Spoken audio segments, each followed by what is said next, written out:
Welcome to the channel, everyone! Thank you so much for clicking on this video.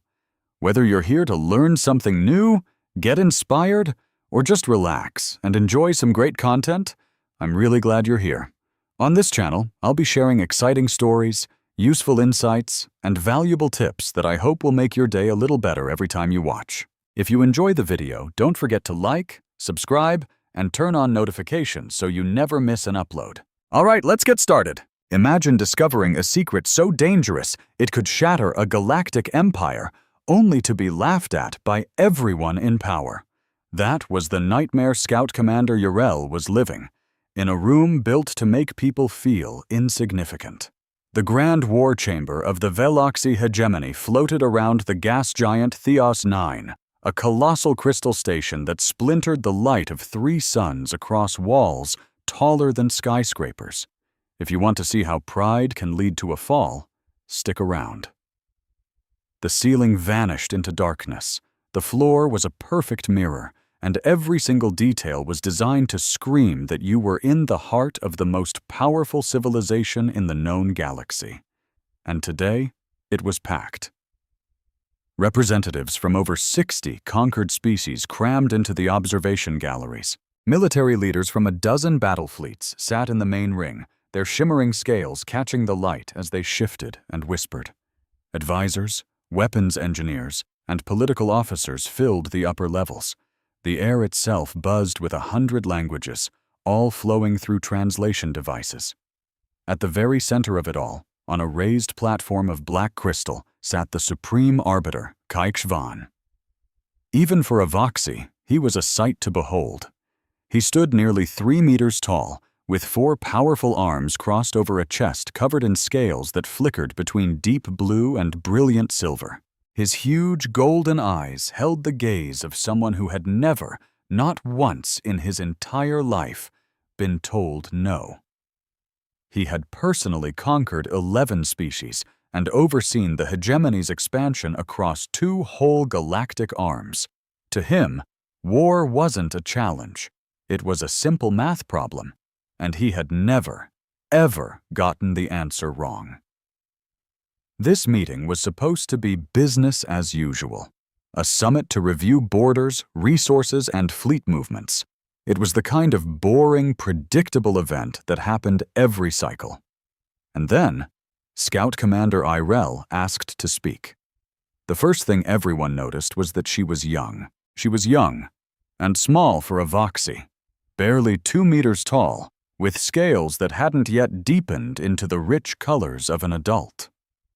Standing on the speaker's platform below HFY's throne, she looked up at the collected power of the galaxy, and her hands were trembling. She had just spent 6 long months on a solo reconnaissance mission, deep in the Orion Arm, charting a region the hegemony had never bothered to fully explore. Most of her findings were predictable.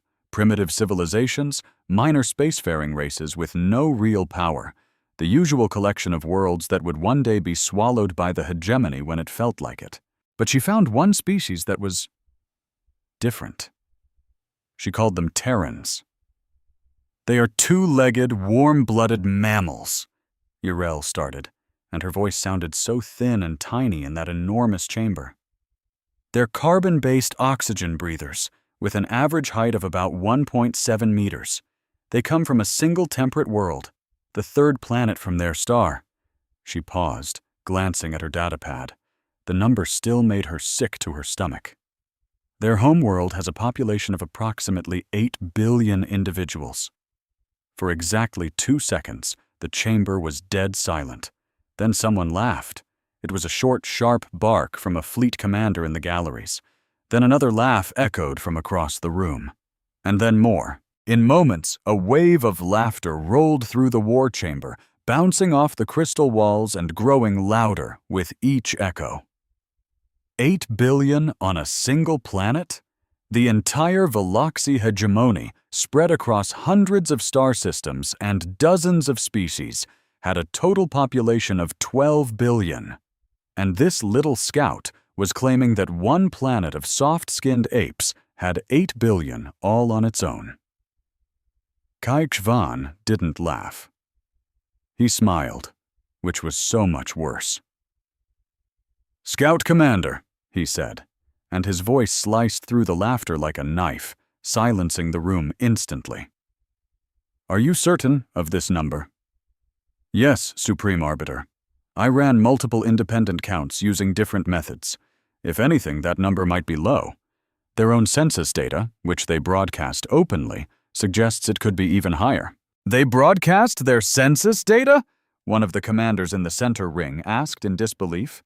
"They broadcast everything," Irel confirmed. "Their communications are almost completely unencrypted. News, entertainment, private messages, even military chatter. It's like they have no concept of information security as a civilization. I was able to monitor their entire system's electromagnetic output from the edge of their system without using any stealth at all." That brought on more laughter. A species that couldn't even keep its secrets? This was the threat she was so worried about? Irel pushed on, feeling the room slipping away from her, but she had to finish her report. Despite their open communications, their military power should not be underestimated. The Terrans have only been a spacefaring species for a short time, but their rate of technological progress is alarming. They went from their first powered flight to nuclear weapons in about 40 of their years, from nukes to functional space travel in less than 30. From their first colony ships to a network of established worlds in under 2 centuries. She pulled up a chart, and the curve of Terran technological growth was practically a vertical line compared to the gentle slopes of every other species. "More importantly," she continued, "the Terrans don't have a specialized warrior class like we do. In the hegemony, only 2 to 5% of any species' population serves in the military. Among Terrans, military service is open to their entire adult population. Many of their civilians have combat training. Their culture celebrates physical fitness, competition, and something they call resilience." She took a shaky breath. "They have been fighting wars among themselves for their entire recorded history. Thousands of years of non-stop armed conflict, often with millions of soldiers fighting at once. They've invented weapons that could destroy their own planet and then chose not to use them, not out of weakness, but because they developed complex strategies to manage the threat. They practice war the way other species practice agriculture. It is their single greatest area of expertise." The laughter had finally stopped, but not because they were taking her seriously. It had stopped because they were getting bored. Irel could see it in the way the commanders were shifting in their seats, the way aides were glancing at their own datapads.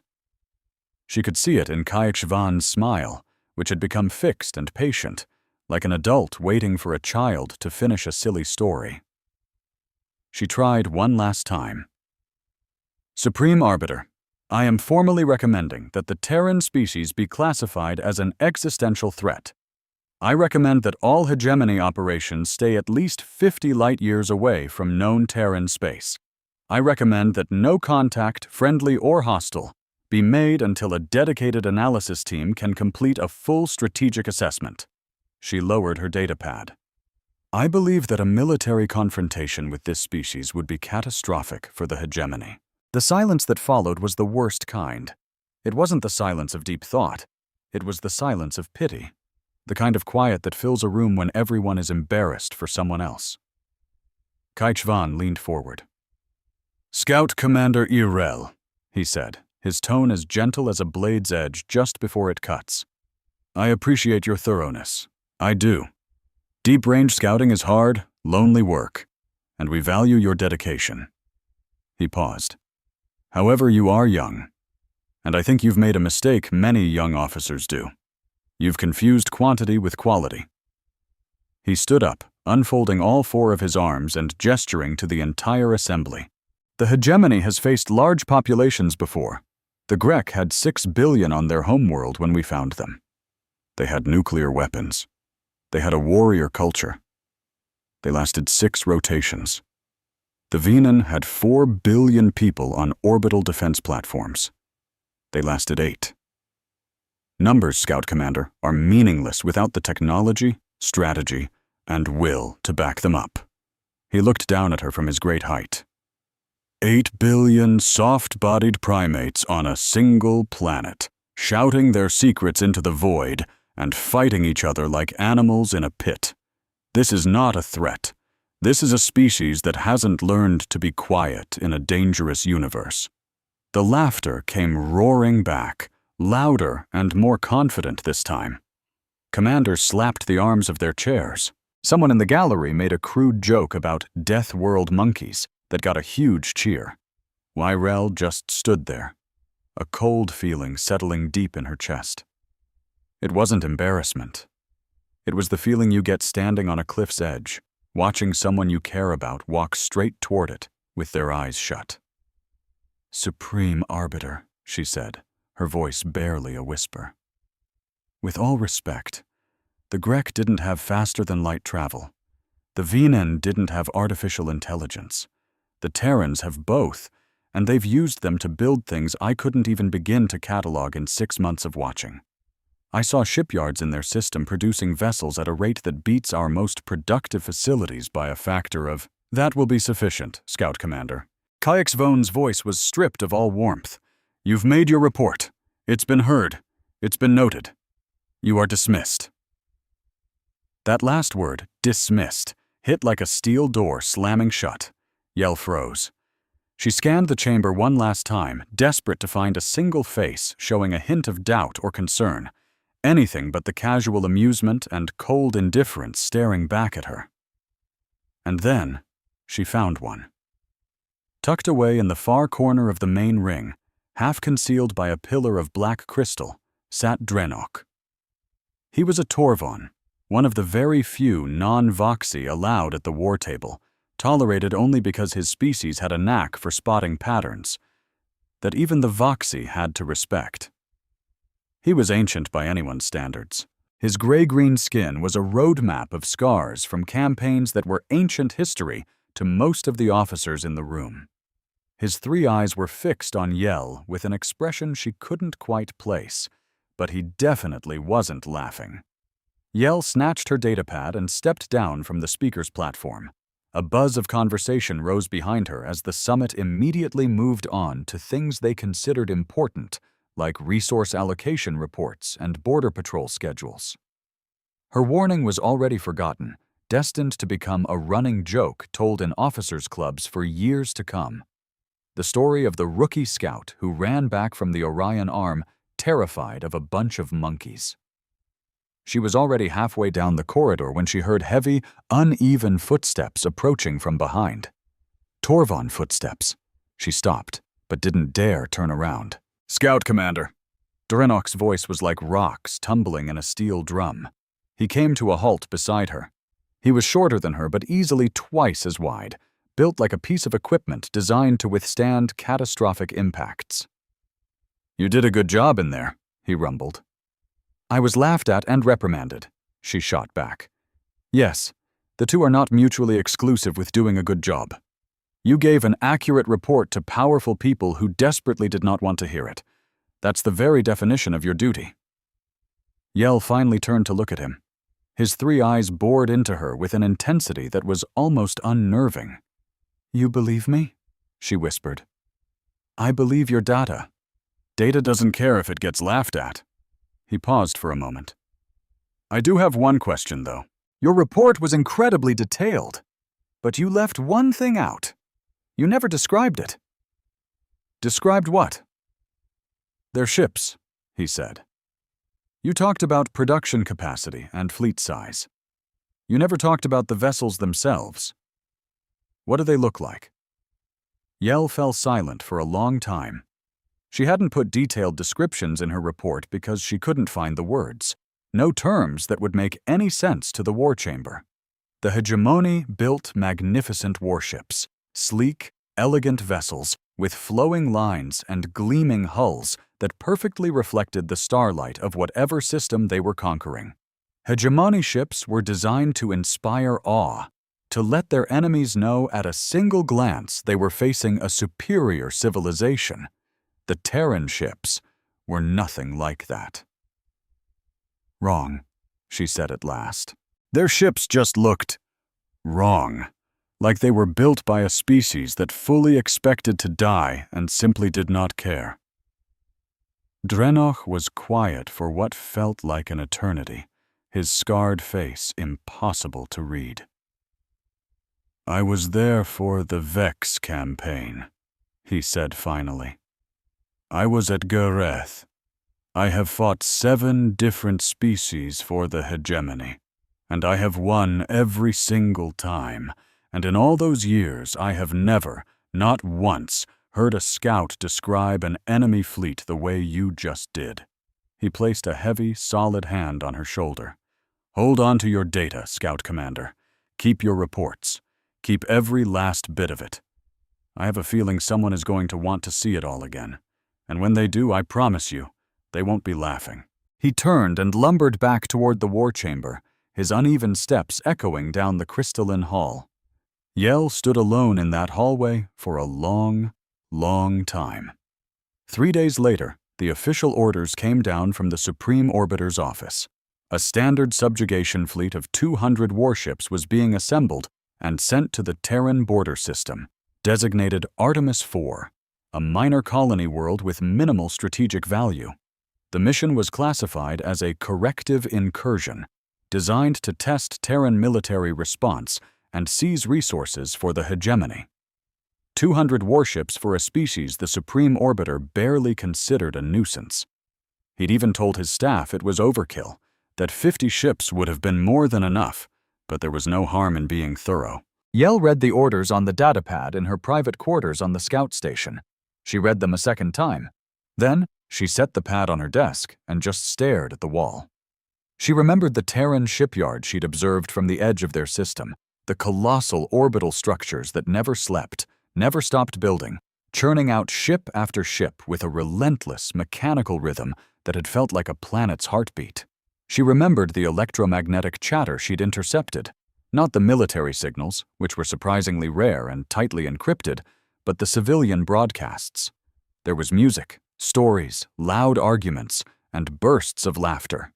A species that filled every available frequency with the sheer noise of being alive. And she thought about the number that had made the entire war chamber laugh out loud. 8 billion. And then she thought about what Drenoch hadn't said, the part she understood all too well. The problem wasn't the number itself. The problem was what happens when you take 8 billion members of a species that has spent its entire history learning how to fight, and you finally give them a reason to stop fighting each other and start fighting you. Far away, in the Orion Arm, on a dusty, half-terraformed world called Artemis IV, 2 million humans were going about their day. They were farming. They were building. They were raising their children. They were looking up at their sky and wondering what else was out there. They were about to find out. And so was the hegemony. Artemis IV wasn't a beautiful world, not by a long shot. It was the kind of planet that needed another century of hard work before it would ever appear on a postcard. The air was thin and tasted like dust. The soil was a stubborn, rust-colored clay. The oceans were shallow and had a metallic tang.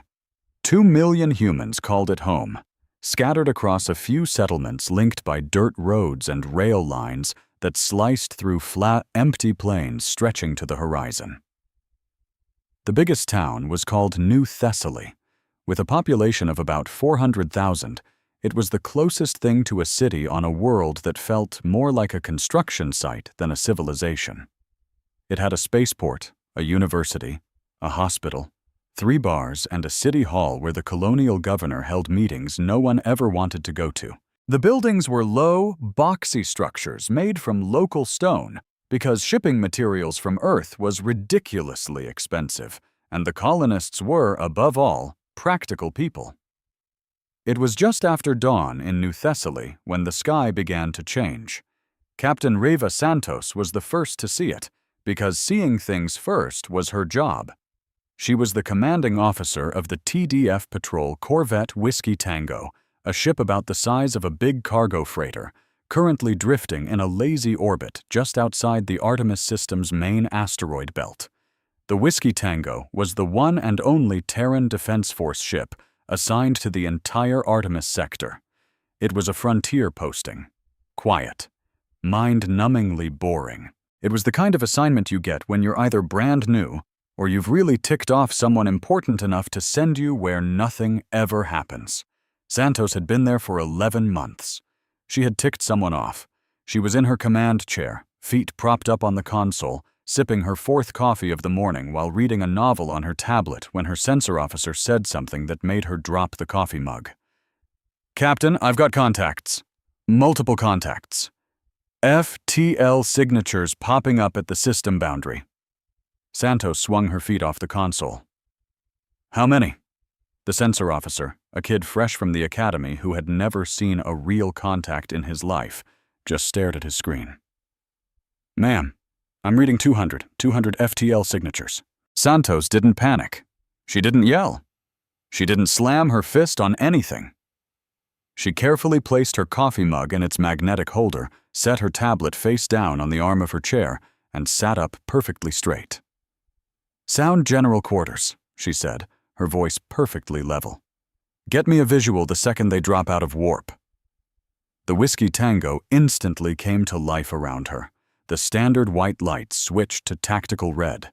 Crew members who had been eating breakfast, sleeping, or playing cards were at their stations in under 90 seconds. The ship's systems roared from standby to full combat readiness. There was no chaos. It was a well-oiled machine. They had drilled for this exact scenario once a week for the past 11 months. Santos had insisted on it, and her crew had groaned about it. Until today. Now, nobody was complaining. The 200 FTL signatures resolved into 200 warships.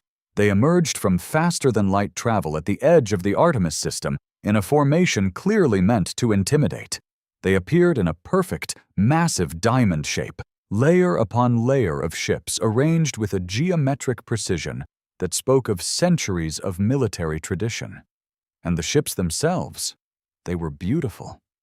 Santos had to admit that, even as a knot of ice formed in her stomach. These weren't just warships, they were works of art. They had sweeping curves and polished hulls that glittered in the starlight like dark mirrors, with energy signatures that pulsed in an almost musical rhythm. They looked like they had been designed by sculptors, not engineers. 200 of them. The tactical display showed one lonely green dot against a sea of hostile red. The smallest enemy ship was 10 times the size of the Whiskey Tango, and the one in the center, their flagship, was a true monster. A capital-class behemoth bristling with weapons, sensor arrays, and enough launch bays to unleash thousands of fighters. Seuss glanced at the impossible odds. 1 green dot, 200 red. "Well," she murmured to the quiet bridge, "that's a lot of ships." Her comms officer swiveled in his chair. "Captain, we're getting a message from their flagship. Standard galactic frequency, completely unencrypted." "Put it on screen," she said. The voice that echoed through the Whiskey Tango's bridge was filtered through the ship's translation software, emerging as a flat, accented English. It was the voice of someone who had never known defeat, dripping with unshakable confidence. "Attention, inhabitants of this system. I am Fleet Master Orin of the Hegemony Subjugation Fleet. By the authority of the Supreme Orbiter Kayaks Vone and the divine mandate of the Hegemony Council, this system and all its resources are now claimed as territory of the Veoxy Hegemony. All residents will disarm at once and submit to Hegemony rule. Any resistance will be met with overwhelming and final force. You have one standard cycle to comply. This message will not be repeated." The transmission cut out. Santos leaned back in her command chair, her eyes fixed on the tactical display for a long, silent moment. The entire bridge crew watched her, waiting. No one dared to breathe. "Open a channel," she finally said. "Same frequency." "Channel's open, Captain." Santos tugged at the front of her uniform. It was wrinkled, like it always was. She'd never quite mastered looking crisp. "Fleet Master Orin," This is Captain Riva Santos of the Terran Defense Force corvette, Whiskey Tango. I am the highest-ranking Terran military officer in this system, and I have received your message." She paused for effect. "I am formally requesting that you withdraw your fleet from sovereign Terran space. Artemis IV is a registered colony of the Terran Federation, and its citizens are under the protection of the Terran Defense Force. Your presence here is an act of war under both our laws and the established conventions of interstellar sovereignty." She paused again, letting the words hang in the air. "Please leave." For a moment, there was only static. Then, the channel crackled with a sound Santos immediately recognized as laughter. "Captain Santos," Oren's voice was thick with amusement, like an adult listening to a child say something absurdly cute. "I do appreciate your commitment to formality. Your request is noted. However, I have 200 warships at my command, while you appear to have one small patrol ship. I'm genuinely curious how you plan to enforce this request of yours." Santos casually leaned back, picked up her coffee mug, and took a sip. It was stone cold, but she drank it anyway. "I have no intention of enforcing it, Fleet Master. That isn't my job. My job," she continued, her voice level, "is to make sure you fully understand what happens next if you don't. Think of this as your why-reel moment." The silence that followed was completely different. It was sharp, brittle, with shock. On the bridge of the Hegemony flagship, the Throne of Certainty, Fleet Master Oren just stared at his comms panel. His officers exchanged nervous glances. How could this human possibly know that name? The truth was simple, though Oren wouldn't learn it for some time. The Terran Defense Force had been listening to Hegemony communications for years, not through some brilliant feat of espionage, but because the Hegemony, much like Earth's own ancient civilizations, was just plain sloppy with its signals. Terran intelligence had intercepted Ireel's full report. They'd read it. They'd read the War Chamber's official response. They knew exactly what the Hegemony thought of them, and they had been paying very, very close attention ever since. "I don't know what you're talking about," Oren said, but all the amusement was gone from his voice. "Then let me be crystal clear," Santos replied. "I'm sending a data packet to your flagship right now. It's unencrypted, no hidden viruses, you can check it yourself. It contains some information about the Terran Defense Force that I believe you'll find highly relevant." The data package appeared on Oren's tactical display a few seconds later. His intelligence officers immediately opened it and started to analyze the contents. What they saw made several of them physically sit down. It was a complete breakdown of the Terran Defense Force's projection capabilities, total fleet strength, ship classifications, crew numbers, the industrial output of the Sol system's orbital shipyards, population mobilization plans, reserve force numbers. The figures were staggering, not just large in the way a fleet is large in the way a hurricane is large. The numbers felt like they belonged to a different reality than the one where a single, tiny corvette was transmitting them. "Fleet Master," one of Oren's intelligence officers said, choosing his words with extreme care. "If these numbers are even remotely accurate—" "They are not accurate," Oren snapped. "It's propaganda. Inflated figures meant to scare us. It's the oldest trick in the book." But even he could hear the lack of conviction in his own voice. Santos kept talking, her tone unchanged. She wasn't angry or scared. She sounded like a teacher explaining a difficult concept to a student who was about to fail a test.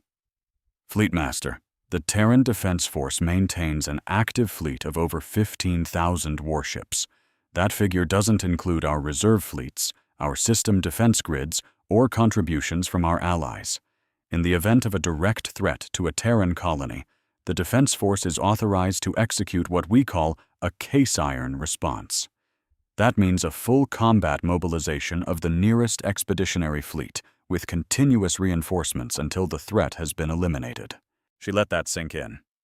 "You brought 200 ships to threaten a planet of 2 million people. I need you to understand that our response will not be proportional to the size of this colony. It will be proportional to the threat you represent. Any attack on any Terran world is considered an attack on all of them.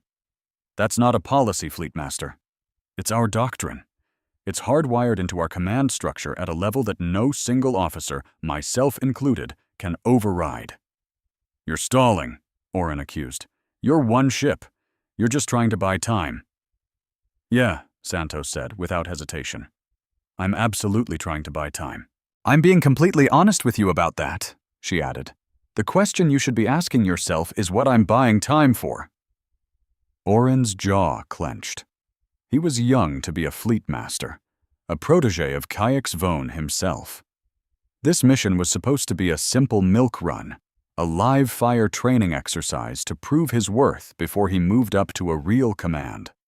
He was not supposed to feel this uncertain. He looked at his display. 200 warships against 1 corvette. The math was simple. It was always simple. All ships, advance, he commanded. Standard approach. Prepare ground forces for landing. On the bridge of the Whiskey Tango, Santos watched the red dots begin their slow crawl forward. She gave a slow, deliberate nod. She had expected this. She'd hoped for something better, of course, the way you hope for sunshine even after you've already packed an umbrella. But she was prepared for this. Comms, she said. Coded FTL burst, priority 1. Send the following message. She took a deep breath. Whiskey Tango to Forge Actual, Artemis 4. They're not listening. Initiate case iron. The message was brutally short. It traveled faster than light through a secret network of relay beacons the hegemony didn't even know existed, using an encryption they could never hope to crack, heading to a destination they had never mapped. It reached its target in mere seconds. Santos turned to her helm officer. Take us out of their flight path. Set weapons to standby, but do not, I repeat, do not power up the targeting systems. Ma'am? The helm officer was baffled. We're not fighting? No, Lieutenant, we are not engaging. We are observing. But ma'am, if they get to the colony, they will get to the colony, she said calmly. We can't stop 200 warships with 1 corvette. That was never the plan. The Whiskey Tango gracefully slid out of the hegemony fleet's way, taking up a new position at a safe distance. Santos sat back in her chair and simply watched the swarm of red dots descend upon Artemis 4. Miles away, on the bridge of the Throne of Certainty, Oren watched the little corvette move aside. He'd expected it to run. He'd even considered that it might fight. He never expected it to just get out of the way and watch. A private message pinged on his console. It was from Drench, the Torvon advisor monitoring the mission from deep in hegemony space. The message was brief. She isn't running. She isn't fighting. She's waiting. I don't know what for, but the fact that she is simply waiting terrifies me more than any weapon I've ever seen. Fleetmaster, I urge you to reconsider this course of action. Oren deleted the message without a reply. 3 hours later, the hegemony fleet achieved orbit around Artemis 4. From high above, the planet was just as the scouts had reported. Dry, dusty, with a few small settlements connected by thin threads of roads. Nothing impressive. Nothing to be afraid of. Oren gave the order to begin landing operations. Troop transports detached from the massive warships and started their fiery descent through the atmosphere. Thousands of Veoxy soldiers in full battle armor, backed by tanks and aerial drones, were on their way to a world with no visible military bases, no orbital cannons, and absolutely no way to fight back. It should have felt like a triumphant moment. Instead, it felt wrong. On the surface, in a town called New Thessaly, the colonial governor calmly activated the emergency broadcast. Her voice was steady and clear. It wasn't a call to arms or a fiery speech of defiance. It was just simple instructions. All citizens, please proceed to your designated shelter locations. Follow the blue light markers. Hunter, grab your personal emergency kits. Nothing else. Do not, I repeat, do not engage the forces moving in. The people of New Thessaly were on the move. They moved with a speed and silence that spoke of endless practice, the kind of muscle memory that comes from drills you've run 1,000 times. Every single family on Artemis 4 had an emergency pack ready to go. Every person knew their assigned shelter. Each shelter entrance was clearly marked, perfectly maintained, and fully stocked. And those shelters were deep, dug way down into the planet's bedrock, with heavy mining gear shipped all the way from Sol. It was a crazy expense for a simple farming colony on a dusty, forgotten world. The tunnels snaked down for hundreds of meters, branching out into a massive network that linked every town on the continent. They were heavily reinforced. They were filled with supplies. And if you had a military eye, you'd know in a heartbeat that these weren't shelters. They were fortresses. So when the hegemony ground troops landed, they walked into ghost towns. The streets were empty, the buildings were hollow, doors were left hanging open, and meals sat half-eaten on tables. The colonists were just gone. A hegemony squad leader radioed his commander. "Sir, the settlement is completely empty. No fight, no one here. They've vanished." "Find them," the commander snapped back. They tried. The first team to poke their heads into a tunnel entrance was met by an automated turret that dropped 3 soldiers with terrifying precision before they could even scramble back. The second squad tried a different entrance. They made it 50 meters down before the tunnel caved in right behind them, trapping them. It took them 6 hours to claw their way back to the surface. The colonists weren't fighting them. The planet itself was fighting for them. Every tunnel was a trap. Every doorway was a threat. The colony's entire infrastructure, the roads, the railways, the power lines that looked so normal from orbit, was secretly a web of defense systems designed to make an invader's life a living hell. Still, for Commander Oren, this was just an annoyance. He had 200 warships and an army. He could tear this world apart rock by rock if he had to. The humans could hide in their holes for a while, but then they'd have to come up for air eventually. He settled his fleet into orbit to wait, and high above him, the scout ship Whiskey Tango drifted in the black, its captain, Santos, sipping another cup of coffee as she watched her tactical display and said absolutely nothing. Down on the surface, a tough-as-nails farmer named Hector Moran was the last man to reach his shelter door. Hector was 67 years old. He'd come to Artemis 4 20 years ago with a dream of building something real with his own 2 hands. And he did. He built a 200-acre farm on land that had never grown so much as a weed before he touched it. He was damn proud of that farm. It was his life's work. He stopped for a moment at the shelter entrance and just looked up. The sky was swarming with alien warships. They caught the sun's light and sparkled against the pale blue, like a necklace of cruel, sharp jewels. Hector Moran had done 12 years in the Terran Defense Force before he ever touched a plow. He'd seen combat in 3 separate engagements. He knew exactly what those warships were, what they could do, and what their presence meant. He also knew what a case iron signal meant. Every veteran did. He stared up at the sky full of hegemony ships and slowly shook his head. "You poor dumb bastards," he muttered. Then he stepped inside and sealed the heavy door behind him. Far out in the empty, dark space between Artemis and the Sol system, something was coming. Something that was completely invisible to every sensor. Something that made no noise, gave off no light, and left no trail. Something impossibly, terrifyingly large. There's a special kind of darkness out between the stars that most people can't even imagine. It's not the dark of night or a deep cave. It's the darkness of absolute nothing. No light, no heat, no atoms to speak of. Just a perfect vacuum stretching on forever. And in that perfect, silent nothing, something moved. It didn't announce its arrival. It didn't have running lights or broadcast an ID signal. It didn't even leave the faint gravitational ripple that most faster-than-light ships do. It slid through the void like a great white shark in deep water, silent, patient, and hungry. The TDF Thermopylae was 2 kilometers long.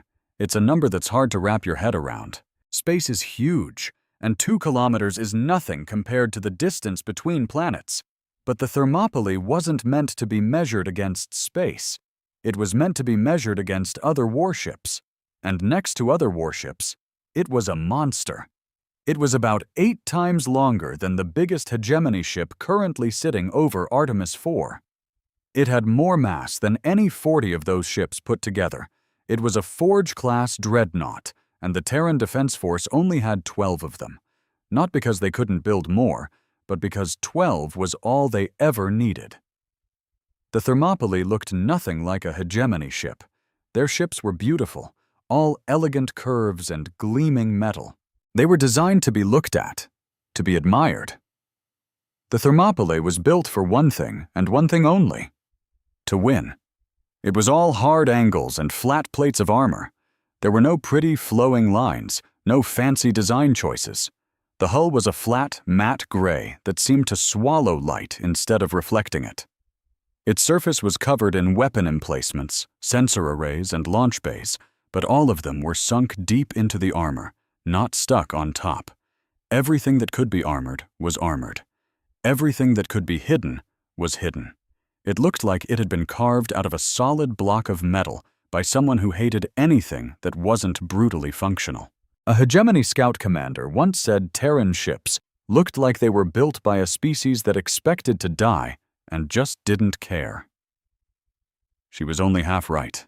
The Thermopylae was built by a species that expected to get hit with everything the universe could possibly throw at it, and fully intended to still be standing and fighting when the dust settled.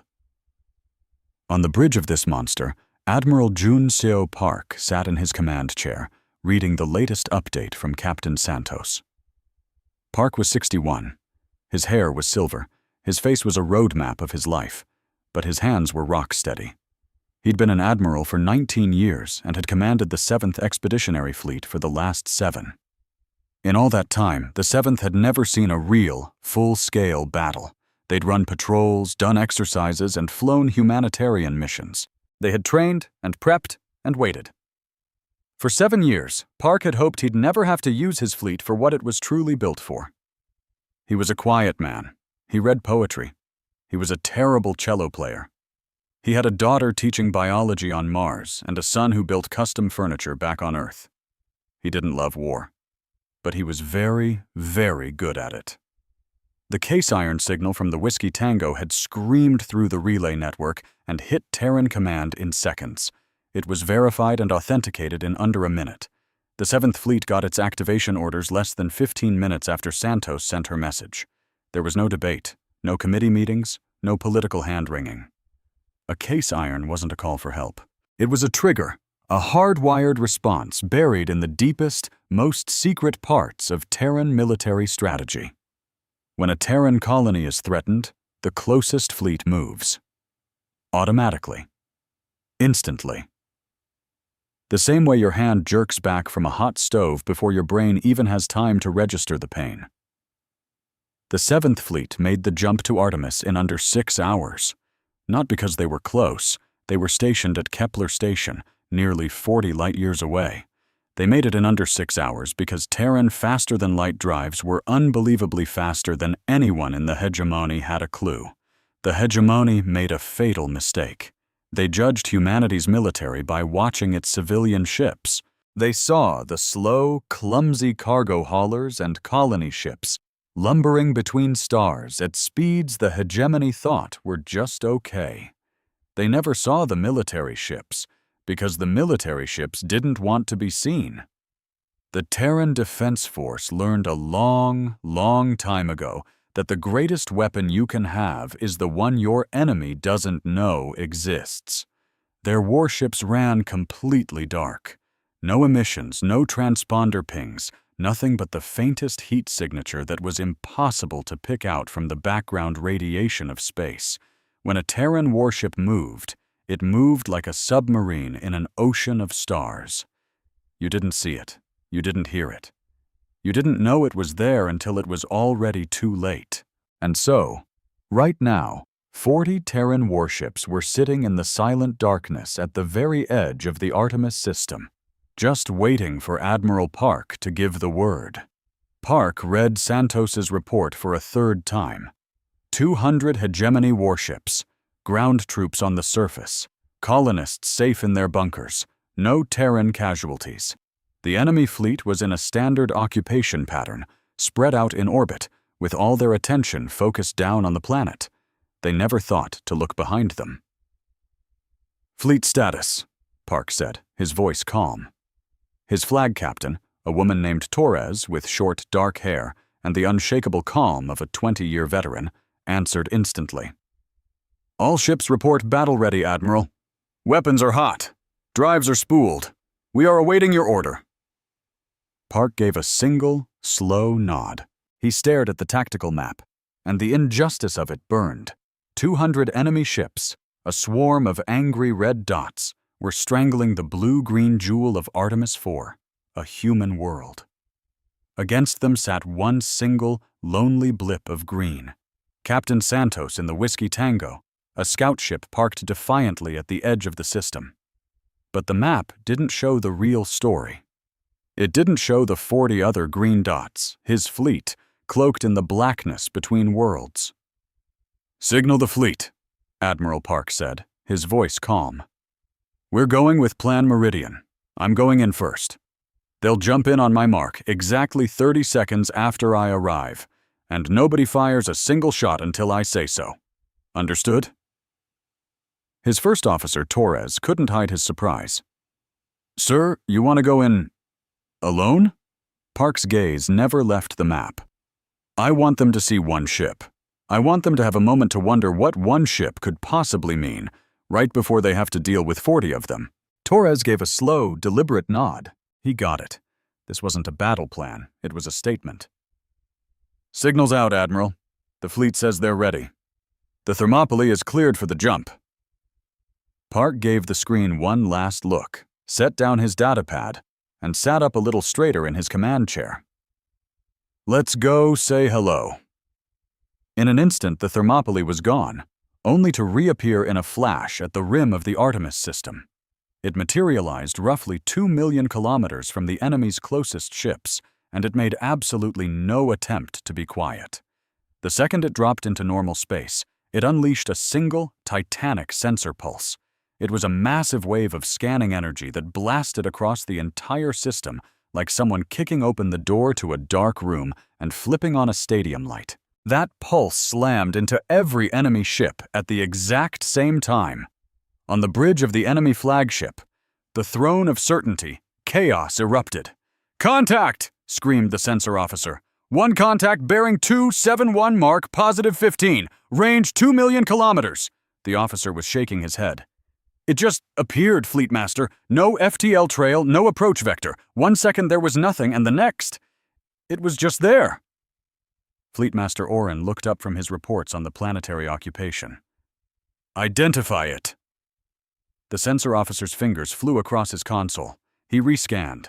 He checked his system diagnostics. He stared at the data, but the impossible numbers refused to change. A cold dread trickled down his spine. "Fleetmaster," he stammered. "The contact. I can't classify it. The mass readings are bigger than any warship we have on record. I'm getting a length of approximately 2 kilometers. Oren's eyes widened. 2 kilometers? Say again. "Yes, Fleetmaster," the officer confirmed, his voice barely a whisper. "And its power signature is—" He trailed off, his face pale. "Fleetmaster, its power output is so high our systems are flagging it as a star. A small one, but a star. This has to be a glitch. Our software isn't built to analyze a warship on this scale." Oren stared at the tactical display, at the single massive icon that had just appeared. It was by far the biggest thing his fleet had ever encountered. "What's its armor made of?" he demanded.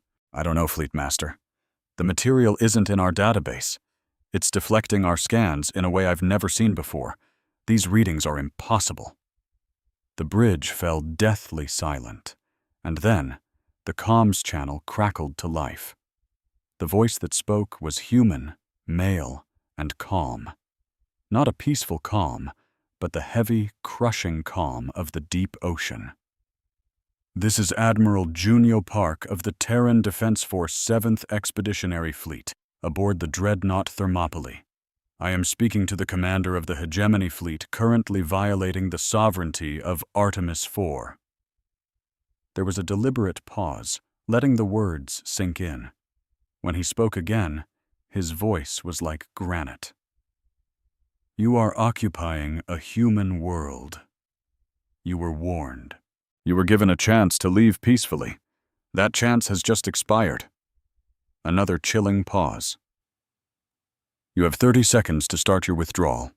After that, my fleet arrives. I suggest you use that time to make a very wise decision." The channel went dead. 30 seconds. Oren could feel the countdown like a physical weight on his chest. He looked at the map. One ship. One impossible, gigantic ship, sitting at the edge of his territory like a shark watching from the depths. He thought of his superiors, of the shame of retreating because a single, mysterious vessel had told him to. He thought of his honor, his legacy, his entire career. His pride made the choice for him. "All ships, battle stations," he roared. "Power up weapons and target that ship!" 23 seconds later, the Thermopylae fired. Its main weapon was a spinal-mounted kinetic accelerator, a cannon that ran the entire 2-kilometer length of the dreadnought. It launched a solid slug of tungsten alloy at a speed so fast it was a noticeable fraction of the speed of light. The projectile carried no explosive. It didn't need one. At that velocity, the sheer impact force was enough to tear holes in reality itself. The round screamed across 2 million kilometers of empty space, faster than any living mind could track. It hit the Hegemony cruiser, the Radiant Conviction, dead center. The Conviction was a proud ship, 300 meters of advanced armor and shields. It was a veteran of countless battles against 4 different species. The tungsten slug went through its shields like they were soap bubbles. It tore through the forward armor plating. It ripped through the bridge, the reactor core, the crew decks, the engine room, and the rear armor. It exited the other side of the cruiser and kept going, slamming into a second cruiser directly behind the first, passing through it, and then hitting a third ship behind that one. One shot. 3 warships. The time from the trigger pull to the final impact was less than a single second. The Radiant Conviction didn't even have time to explode. There was nothing left to explode. A perfect gaping tunnel had been cored straight through its center. The 2 severed halves of the once mighty warship drifted silently apart, venting fire and bodies into the void. The other 2 cruisers were in the same horrifying state. The Hegemony fleet was stunned. Their weapons were elegant beams of energy, plasma, lasers, radiation. They understood those, but a giant metal bullet moving at nearly the speed of light? That was a weapon from a barbarian's nightmare. They had always dismissed such things as primitive, inefficient, impossible to aim. They were wrong. As the Hegemony fleet stared in shock, a few of their ships panicked. Some tried to flee. Others fired back, lashing out with beams of bright plasma that streaked across the dark. The beams hit the Thermopylae's hull and splashed against it like rain on a mountain, leaving behind nothing but faint scorch marks. And then, the 30 seconds were up. The rest of the 7th Fleet arrived. 40 warships ripped their way out of hyperspace, appearing in a perfect tactical web that completely surrounded the Hegemony fleet. They didn't arrive in some neat ceremonial formation. They arrived for war. There were no pretty lines or diamond patterns. They materialized like a pack of wolves fading into existence from a thick fog, each one already in a perfect attack position, already moving, already locking its weapons. Destroyers, cruisers, frigates, and carriers.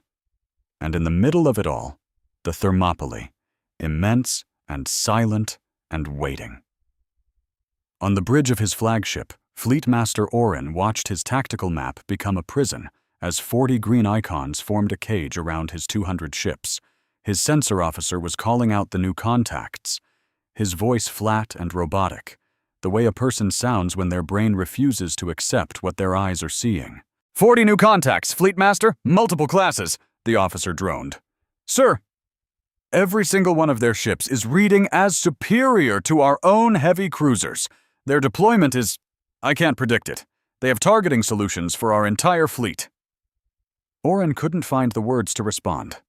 Miles away, aboard the little scout ship Whiskey Tango, Captain Santos watched the trap spring shut. She had been waiting for this for hours, but she felt no triumph, only a grim sense of finality. She opened a channel to the Hegemony flagship.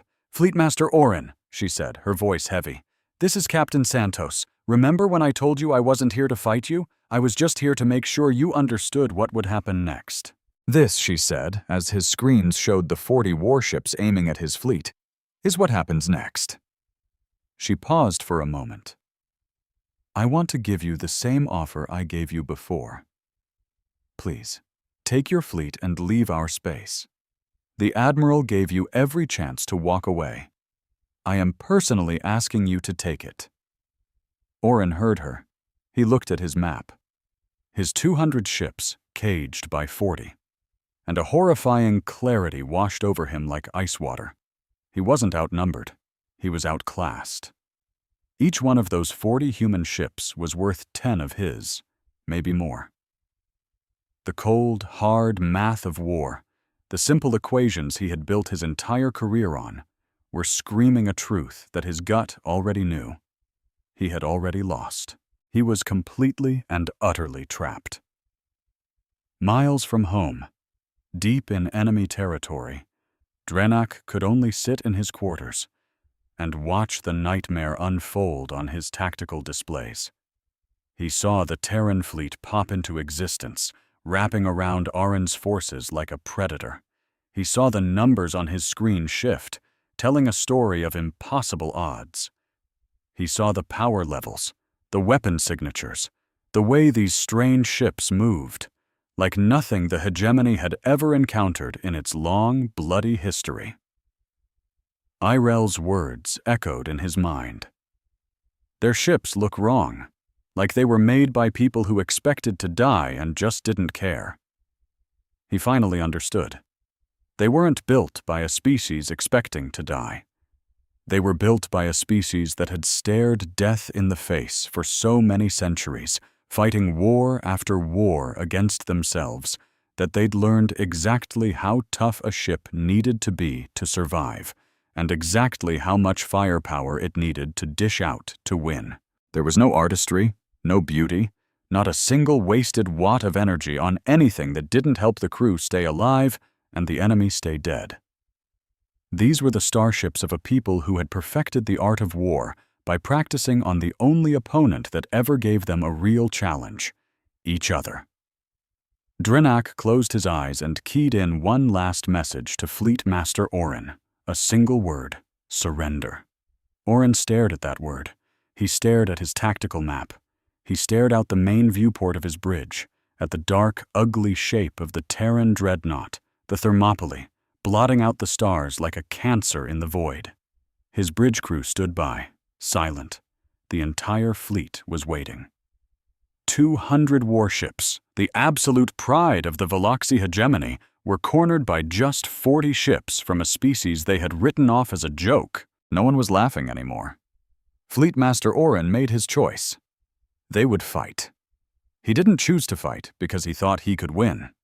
The tactical display had already laid out his chances in brutal, unforgiving numbers.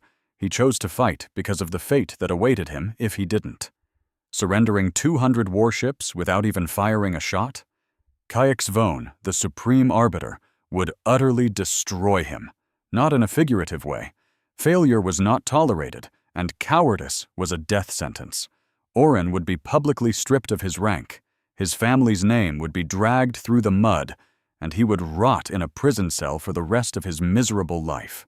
He would be made an example of, a warning to anyone else who might even think about retreating from a supposedly lesser species. But if he fought, at least there would be a story.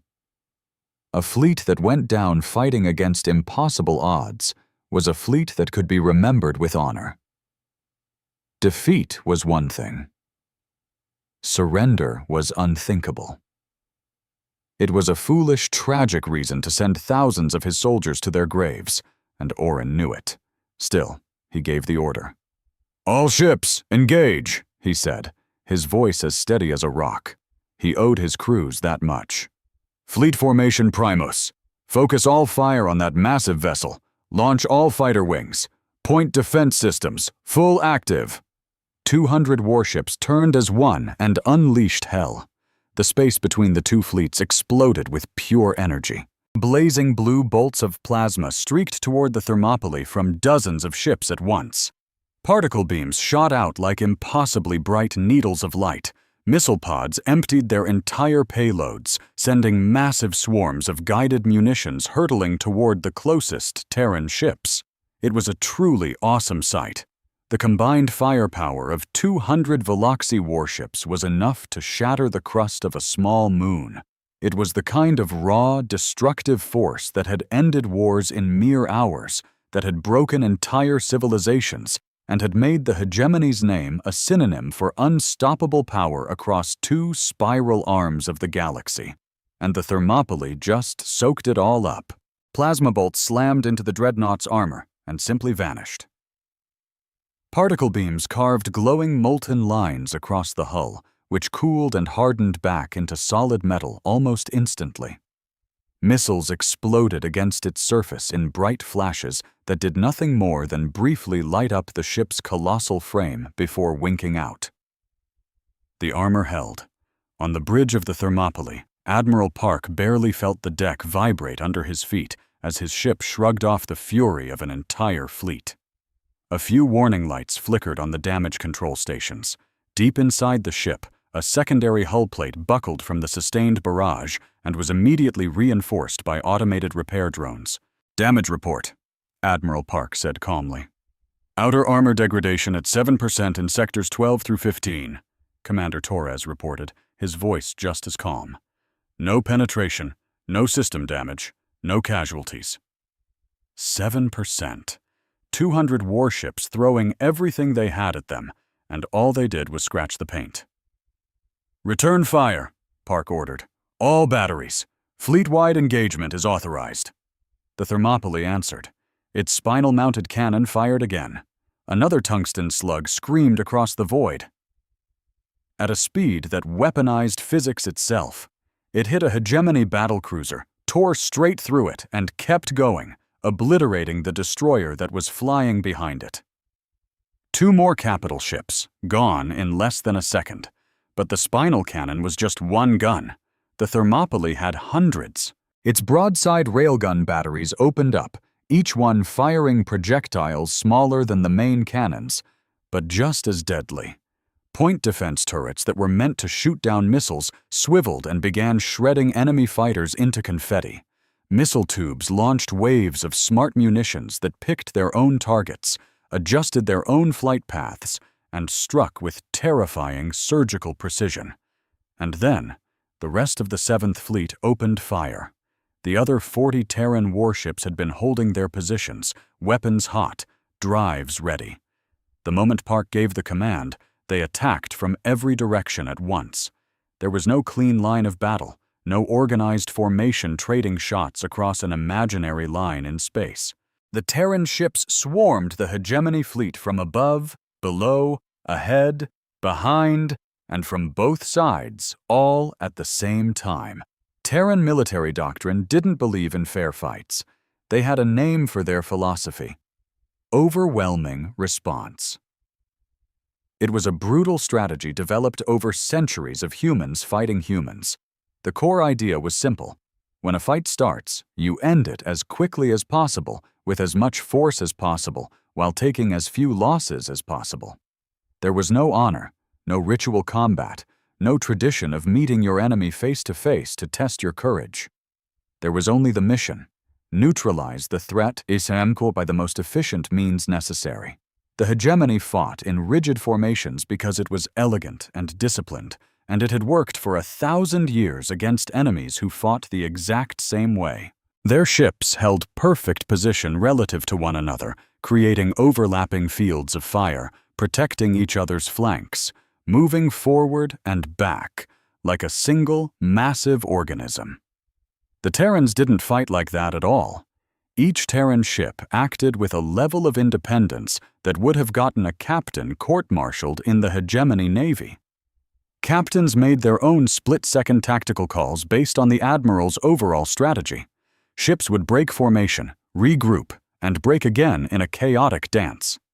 They even used the hegemony's own ships for cover, ducking behind crippled vessels to dodge enemy fire before screaming out from an unexpected angle to unleash a devastating broadside. They were just faster. That was the one thing Oren couldn't wrap his head around. His ships weren't slow. Veloxi warships were known for being some of the most agile in the galaxy. But the Terran ships were on another level. Not just a little faster, but so much faster that it completely changed the rules of the battle. The hegemony fleet was designed for a specific type of war, close-quarters brawls where their plasma cannons were most deadly. Their whole strategy relied on closing the distance, bringing their superior numbers to bear, and crushing the enemy with concentrated fire. But the Terran ships simply wouldn't let them get close. Every time a hegemony formation tried to advance, the Terran ships would just glide away.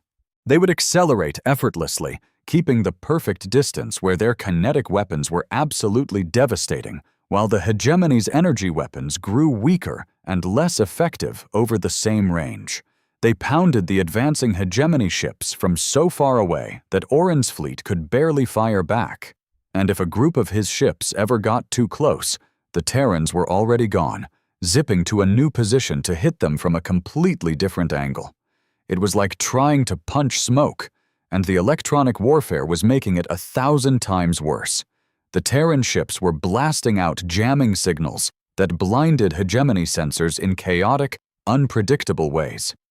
1 second a gunner would have a perfect lock. The next his screen would be a mess of ghost signals, fake targets, and pure static.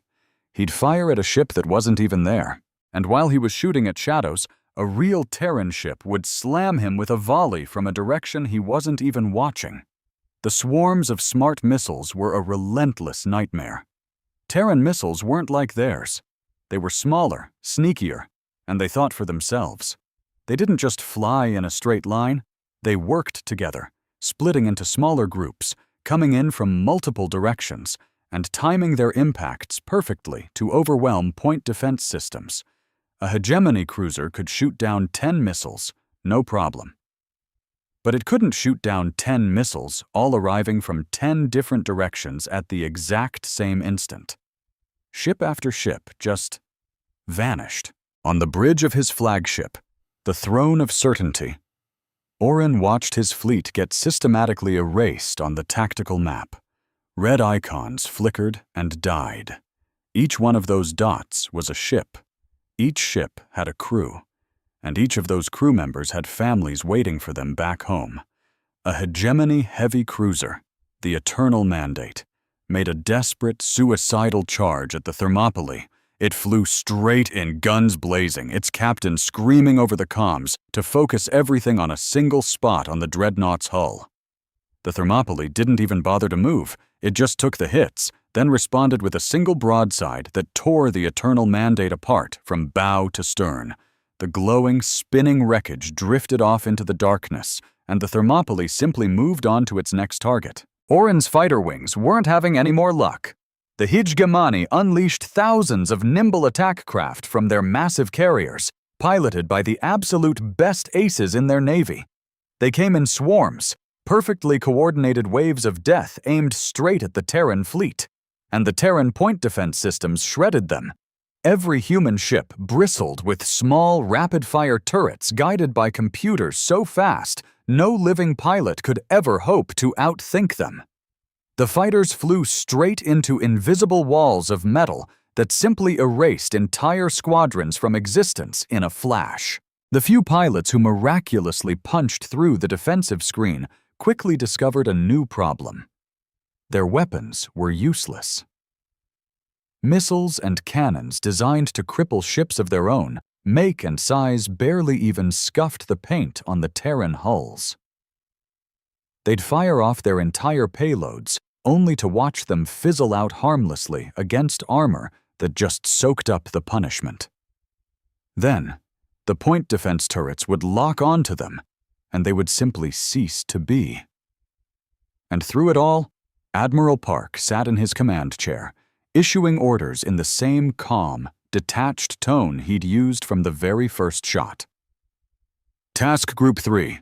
Adjust to Vector 77. You have a carrier group attempting a flank at bearing 220. Destroyer Jakarta, clear your firing lane of debris. Adjust 2 degrees positive. Cruiser Vladivosto, the battleship at your 11 o'clock is venting atmosphere. It's out of the fight. Engage your next target. There was no rage in his voice, no thrill of victory, no battle cry. This was just a job. He was performing it like a surgeon in an operating room, with absolute precision, intense focus, and zero wasted effort. Every command served the mission. Every single maneuver had a clear purpose. He was systematically taking the Hijgamani fleet apart, the way a master mechanic disassembles a complex engine, piece by orderly piece. Drenoch, who was monitoring the disaster from deep within Hijgamani space, would later try to explain it to the war chamber, searching for a long time to find the right words. Why, it was like watching a surgeon operate on a screaming patient, he finally said. They didn't hate us. They took no pleasure in it. They simply saw a problem and they removed it. That's what made it so terrifying, the complete and total lack of emotion. 2 hours into the fight, the Hijgamani fleet had lost 80 ships, either destroyed outright or left disabled, drifting in the black, bleeding air, and fuel and crew into the void. The Terran fleet had lost 0 ships, not a single one. A few had taken some hits, sure. Armor was scarred, systems were strained, and crews were pushed to their absolute limits. But every last Terran ship was still in the fight. And then, the Jakarta happened. The TDF destroyer Jakarta was a smaller vessel, a fast attack ship, lightly armored compared to the hulking cruisers and the flagship Thermopylae. Her captain was a woman named Adzi Okonkwo, just 34 years old. She'd been born on a station orbiting Jupiter and had never once stepped foot on Earth in her life. In a brilliant, terrible maneuver, a group of 5 Hijgemini cruisers managed to outflank the Jakarta's support ships, catching it in a deadly crossfire. Plasma bolts slammed into the destroyer from 3 different directions at the exact same time. The engine section took a direct hit. Primary drives went dark. Secondary drives sputtered and died. The Jakarta was dead in space, a sitting duck, unable to move an inch as the enemy cruisers closed in for the kill. This was their specialty, close-quarters combat against a wounded target that couldn't escape. Captain Okonkwo quickly took stock of the damage. Her engines were gone. Her reactor was struggling at 60%. Life support was failing on 3 separate decks. She had 17 wounded crew members and 4 dead. But she didn't surrender. Instead, she gave an order. Vent all non-essential decks to vacuum. Her crew sealed their suits, switched to their personal air tanks, and abandoned every part of the ship that wasn't directly involved in keeping the guns firing. All the power that had been running life support, artificial gravity, lights, and heaters was rerouted directly to weapons and shields. The Jakarta couldn't run, but she could still fight. The 5 Hijgamani cruisers found this out the hard way when they moved into what they thought was killing range, only for the crippled destroyer to light them up with everything she had left. Railgun batteries fired in continuous, screaming streams. Point defense turrets, no longer needed to shoot down fighters, were turned on the cruiser's weaker armor. Missile tubes emptied their remaining payloads at point-blank range. The first Hijgamani cruiser simply vanished in a fireball. The second lost its entire weapons array and started drifting aimlessly. The third tried to turn tail and run, but took a railgun volley straight through its reactor core. The fourth accidentally rammed the Jakarta's debris field, shredding its navigation systems. The fifth and final cruiser managed to land a few more hits before a full broadside from the Jakarta's port batteries tore its hull wide open. By the time a Terran cruiser group finally broke through to help, Captain Okonkwo's crippled, venting, half-dead ship had single-handedly destroyed 5 enemy cruisers and damaged 6 more that had tried to join the fray. When the rescue team came aboard, they found the crew still at their posts, still sealed in their vacuum suits, still firing the ship's last rounds. 3 more crew members had died in the fight. The survivors were bruised, bleeding, utterly exhausted, and absolutely furious. But not at the HFY. They were furious with themselves. "We should have gotten more," Captain Okonkwo told the rescue commander. Her face was caked in blood, and one of her eyes was swollen completely shut. She hadn't moved from her command chair in 4 hours. "They sent 5, and we only got 5. We had enough ammo for at least 3 more. The rescue commander just stared at her. He'd been in the Terran Defense Force for 15 years and had seen some incredible things. But the look in Okonkwo's one good eye was something he would never forget for the rest of his life. 3 hours after the battle began, it was over. Out of the HFY's 200 warships, 140 were now floating wreckage, broken hulks drifting silently around Artemis IV, wreathed in clouds of debris, frozen atmosphere, and the bodies of their crews. The remaining 60 ships had been expertly herded by the Terran fleet into a tight, helpless cluster, completely surrounded, their weapons still online but their situation utterly hopeless. Admiral Park opened a channel. "Fleet Master Oren, you have fought. Your fleet has fought. The bravery of your officers and crews is beyond question. But this battle is over. You have lost." His voice was exactly as it had been the entire time, calm, steady, and respectful. "Surrender your remaining vessels, and your crews will be treated humanely. They will receive medical attention. They will be given food, water, and shelter. When the political situation allows, they will be returned to the HFY. You have my word, and the word of the Terran Defense Force." There was a short pause. "This offer will not be made again." On the bridge of the Throne of Certainty, Fleet Master Oren looked at the tactical display showing what was left of his mighty fleet. 60 damaged, surrounded ships, running low on ammunition. His crew was looking at him, not with anger or blame, but with pure exhaustion, with the hollowed-out eyes of people who had just watched 140 ships full of their comrades be wiped out in 3 hours. He thought about Keix's Vone. He thought about the disgrace, the prison, the cold cell waiting for him beneath the war chamber. And then he thought about the crews on his last 60 ships. The thousands of lives hanging on his very next word. He closed his eyes. "All ships," he said, his voice heavy. "Stand down. Power down all weapons. This is Fleet Master Oren. I am ordering a general surrender." The HFY fleet fell silent. One by one, weapon systems went dark. Shields flickered and died. Engines settled into a low idle. It was finished. Down on the surface of Artemis IV, the HFY ground troops had watched the whole thing. They had seen their fleet burn in the sky above them. They had seen the bright flashes of dying ships streaking through the thin atmosphere like terrible falling stars. They had heard the panicked communications, the desperate calls for aid, the orders that were cut off mid-sentence, and then the crushing silence. They were stranded. Their fleet was gone. Their commanders were either dead or captured. They were stuck on a planet full of fortified bunkers they couldn't breach, surrounded by automated defenses they couldn't defeat, under a sky that now belonged to an enemy they couldn't possibly fight. So they laid down their weapons. The bunker doors opened, and the colonists of Artemis IV slowly returned to the surface. They emerged, blinking into the sunlight, carrying their children, helping the elderly, all of them looking up at a sky still hazy with the distant glow of burning ships. Terran Marines landed within the hour. Dropships touched down near every settlement, and squads of armored soldiers moved with quiet efficiency through the streets. They secured the HFY prisoners. They set up perimeters. They established field hospitals. There were no reprisals, no revenge, no cruelty.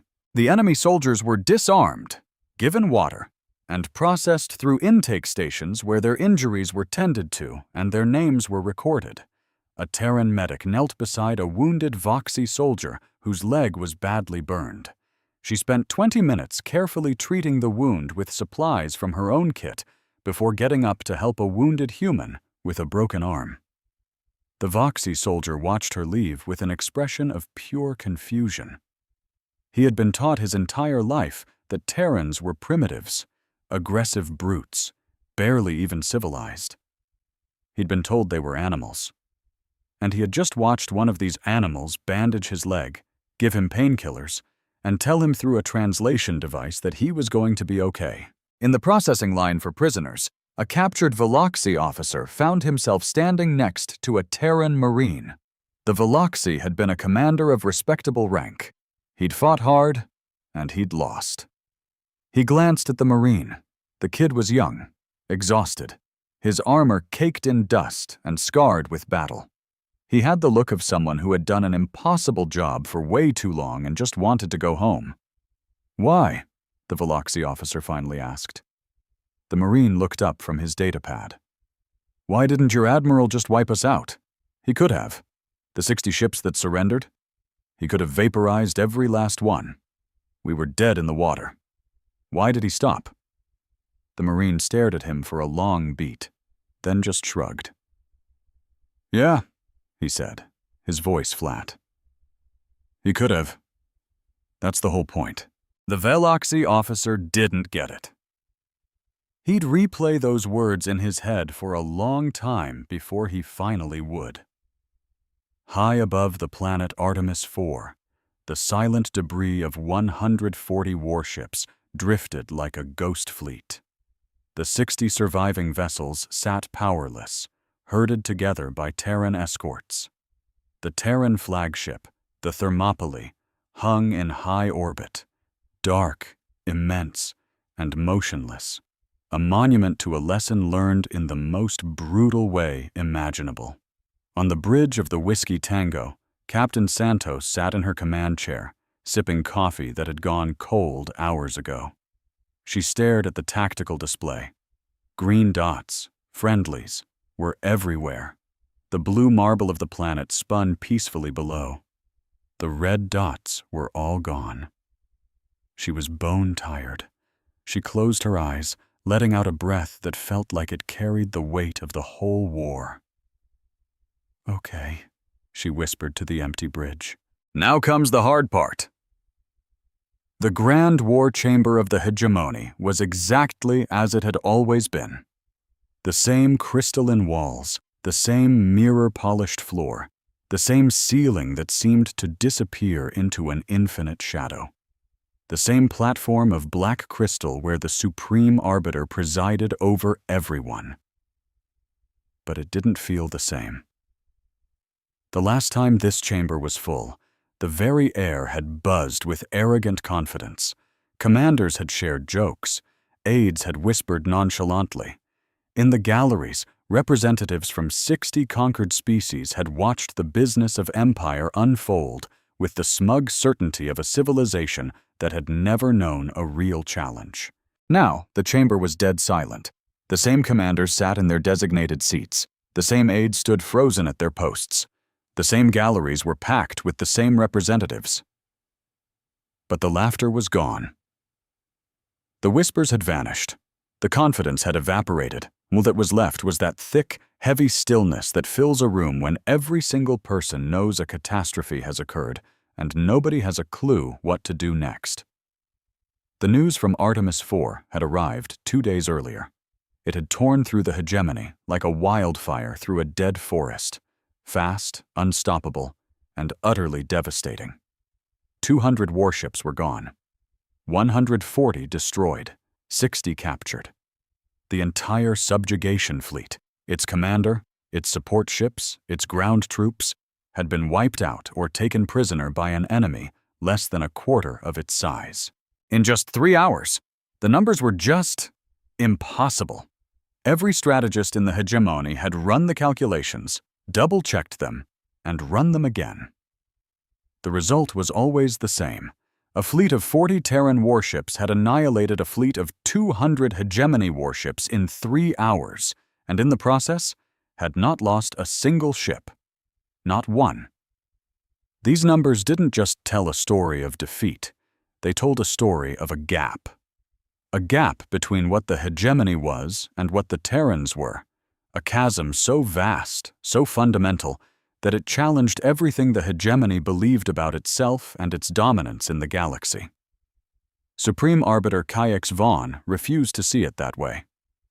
He stood on his platform, all 4 of his arms gripping the railing, his scales flashing between colors so rapidly they seemed to be a blur. His golden eyes blazed across the chamber with the fury of a man who felt personally betrayed by the universe itself. "Yes, this was a failure of command," he boomed, his voice echoing off the crystal walls.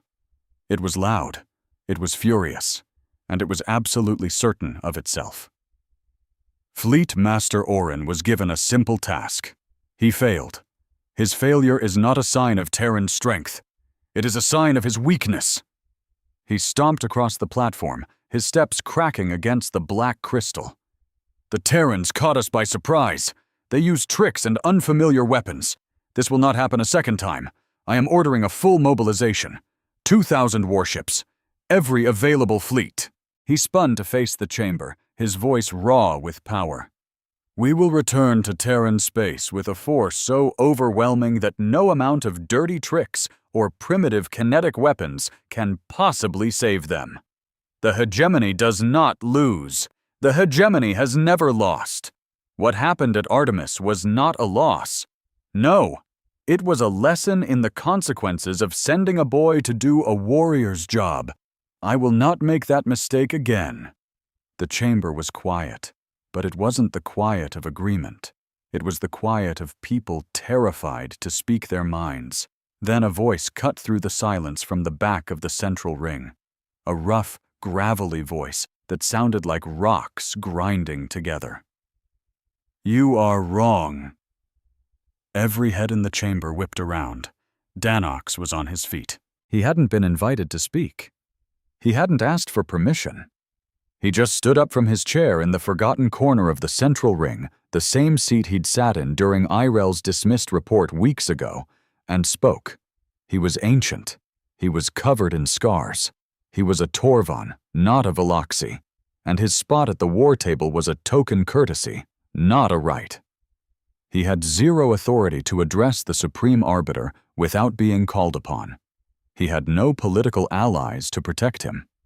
He had nothing, except for the fact that he was the oldest combat veteran in the entire room, and he had long since stopped caring about his career. "You are wrong," he said again, his voice louder this time. "And if you send 2,000 ships into Terran space, you will lose 2,000 ships." The silence in the chamber curdled, becoming the kind of thick, tense quiet that precedes an explosion of violence. HFY stared down at Danox with a look that had made admirals grovel and planetary governors beg for mercy. It had absolutely no effect on the old Torvan. "You forget your place, advisor.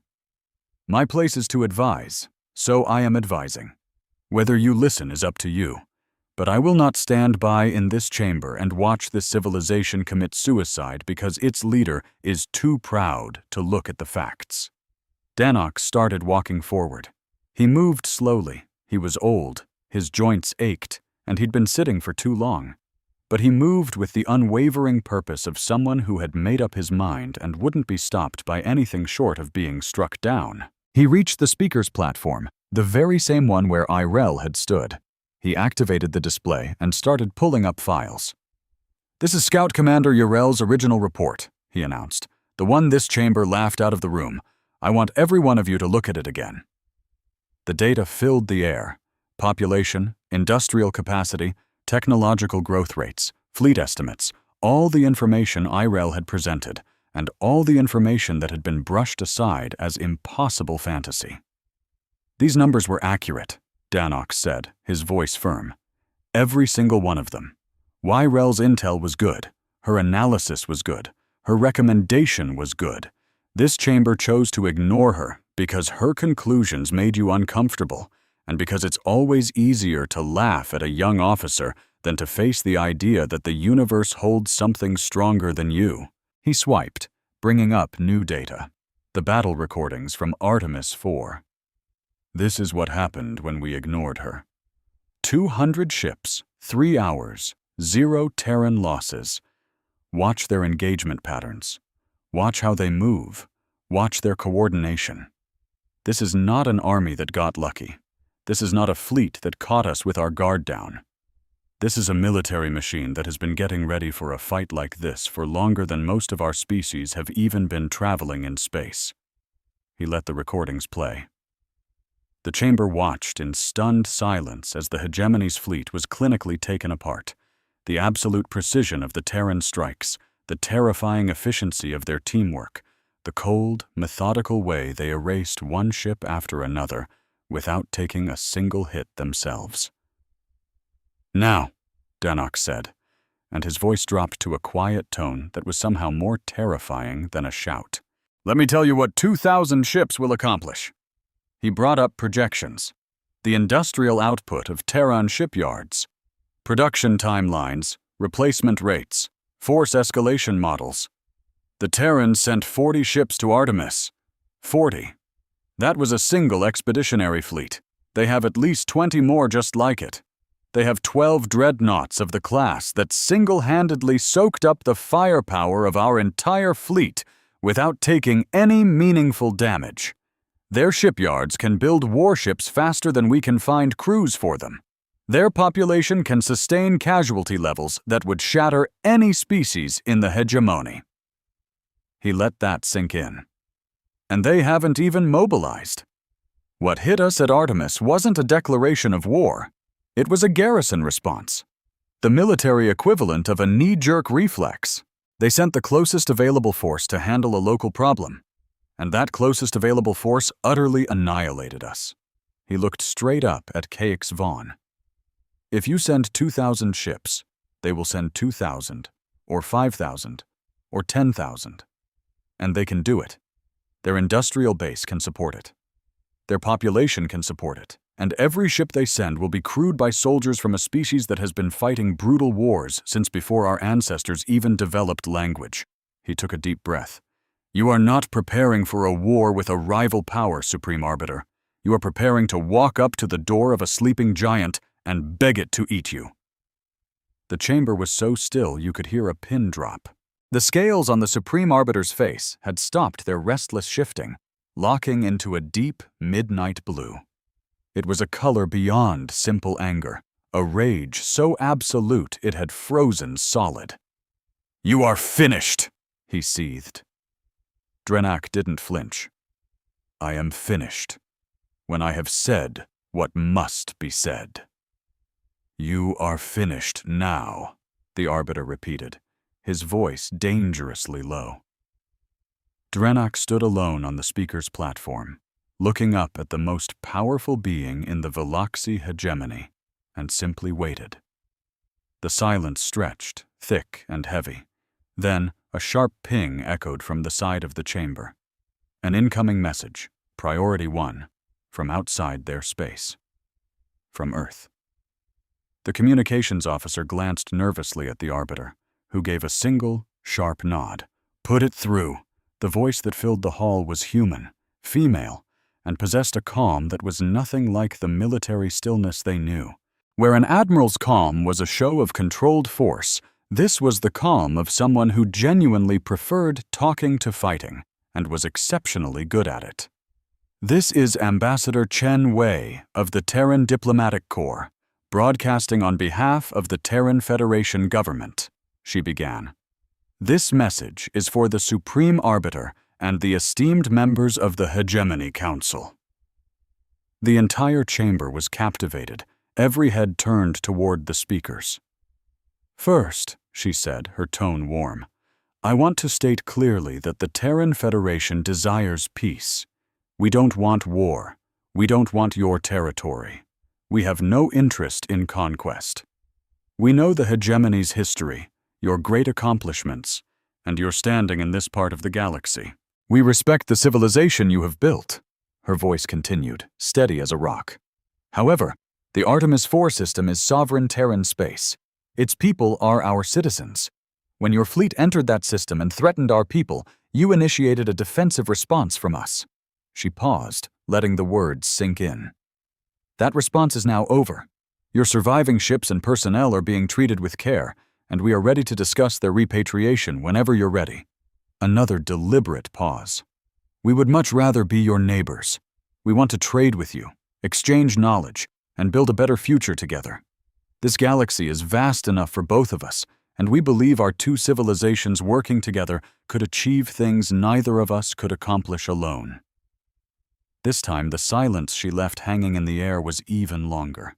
"But," she said, and the warmth in her voice never wavered, "if you choose war, there is something you need to understand about us. This isn't a threat. It isn't a boast. It is simply a piece of information we feel you must have before you commit to your decision." The fact that her tone didn't change, didn't get colder or louder, somehow made what she said next infinitely more terrifying. "If you choose war, we will not fight by your rules. We won't stop when honor is satisfied. We won't come to the negotiating table when the tide turns. We will not accept a partial victory or a compromise that saves face. We will continue fighting until the threat to our people is gone, completely and permanently. That is not a policy." "It isn't a decision our leaders made," she clarified. "It's a cultural truth forged in the fires of 10,000 years of fighting each other. It is simply who we are." She let that thought settle. "We don't want to show you that side of ourselves. We would much, much rather show you who we can be when we are not at war. We are builders and explorers. We are a curious, creative people, fascinated by the universe and everything in it, including you. We'd rather study your culture than fight it. We would rather learn from you than be forced to destroy you. But we will do whatever it takes to protect our people. Every single time, without hesitation and without any limit." The ambassador's voice softened just a fraction. "We are sending you coordinates for a proposed diplomatic meeting on neutral ground, a moon in the Kepler 442 system that belongs to neither of us. We suggest meeting within 30 standard days. No weapons, no warships. Just our representatives in a room, talking about what comes next." A final beat of silence. "We truly hope you'll be there. Ambassador Chen Wei, Terran Diplomatic Corps, signing off." The transmission cut out, plunging the grand war chamber of the hegemony into absolute silence. 200 beings in a hall built to radiate power were utterly speechless. The arbiter stood frozen on his platform. His arms were rigid, his golden eyes locked on the communication station, as if willing it to flicker back to life and say something. Anything. Different. He scanned the faces in the chamber, his fleet commanders, his top strategists, his weapons designers, his political advisors. He looked at the representatives of all the conquered species in the gallery, who had watched for centuries as the hegemony's power went undisputed. He was searching for a sign of support, for anyone who would rise and roar, "Yes, we fight!" He was desperate for an excuse to unleash the fury his pride was screaming for. He found only silence. His commanders avoided his gaze. His strategists stared intently at their data pads. His weapons engineers suddenly found the floor fascinating. Even his most fanatical followers, the officers who had been with him for decades, who had celebrated when the cautious Admiral Irel was cast aside, who had mocked the very idea of a species from a death world daring to challenge them, were now quiet. They had all seen the numbers. Irel's numbers. Drenak's numbers. They'd seen the battle recordings from Artemis IV, the industrial projections, the population figures. And they'd seen the one number that mattered more than all the others combined. 0. The number of Terran ships lost. They finally believed the numbers. The Arbiter's scales flickered from blue to silver and back again. His jaw tightened. And then, from the back of the chamber, Scout Commander Irel rose to her feet. She didn't say a word. She didn't have to. She just stood there, where she'd been brought back to be a witness to Drenak's shame, and looked directly at the Supreme Arbiter. Her face was calm. Her posture was steady. She was no longer the timid young officer who had trembled while this very chamber laughed at her warnings. She stood and she waited, and her silence screamed what everyone was thinking. I told you so. I told you. And you laughed. And beings died because you laughed. The Supreme Arbiter looked at her, and for a fleeting moment, something shifted in his expression. It wasn't an apology. He was incapable of that. It was recognition. The kind of soul-crushing recognition you feel when you realize the one person you dismissed was the only one who was right all along. He closed his eyes. Send a reply to the Terran Diplomatic Corps, he said. His voice was a whisper, stripped of all its fire and certainty. It was just a voice. Inform them. The hegemony will attend the summit. A collective breath was released throughout the chamber. It wasn't a sigh of relief, but something far more complex. It was the sound of a civilization that had just stared into the abyss, and at the very last second, chosen to take a step back. 3 months later, the neutral moon in the Kepler 442 system was just as advertised. Small, airless, and completely forgettable. It was a blank slate. The summit that followed was both better than anyone had dared hope and worse than anyone had feared. There were shouting matches, accusations, and dramatic walkouts where the whole fragile peace seemed about to shatter. But there were also breakthroughs, small ones at first, prisoner exchanges, border agreements, communication protocols, then bigger ones, frameworks for trade, joint scientific missions, and a mutual non-aggression treaty that everyone knew was held together by little more than sheer will. It wasn't true peace, not yet, but it was the absence of war, and for now, that was more than enough. On a space station orbiting a neutral planet, the first joint Terran Hegemony Research Center opened its doors. It was a humble start, just a converted trading post outfitted with labs, meeting rooms, and a cafeteria that tried to serve food from 12 different species and failed at all of them. Drenak visited the station 6 months after the summit. He walked the corridors, just watching. He saw Veloxi scientists huddled over consoles with human scientists, arguing over the same data, making the same faces of frustration when an experiment failed. It was still awkward. You could see the old mistrust in the stiff body language and the forced politeness, and how both species still tended to sit with their own kind during lunch breaks. But they were there, in the same room, tackling the same problems. It was a start.